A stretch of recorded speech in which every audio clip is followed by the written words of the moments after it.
Found some more men's jeans at Goodwill. So let's cut them into cutoff jean shorts. Pull your pockets out so you don't cut the pockets. Make sure you have a sharp pair of cutting shears. You can free cut these or use a pencil and draw a line where you want your cut to be. Just like that. And here is our first side. Here's the leg. Or flip over the top portion and then we're gonna recut.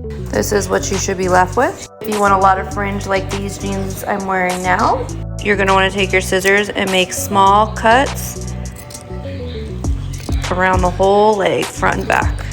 So you're gonna be left with something that looks like this. Once you've done both sides, put them in the wash machine. Always throw mine in with a towel or something so they bounce around more.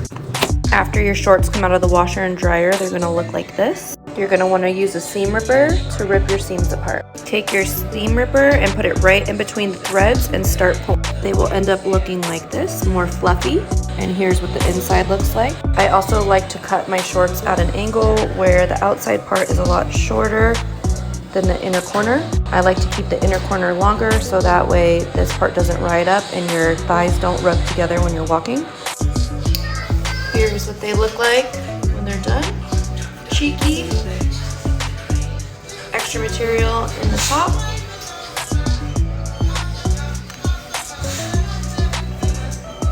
If you guys are sleeping on Goodwill, I highly suggest hitting them up because these jeans only cost me $1.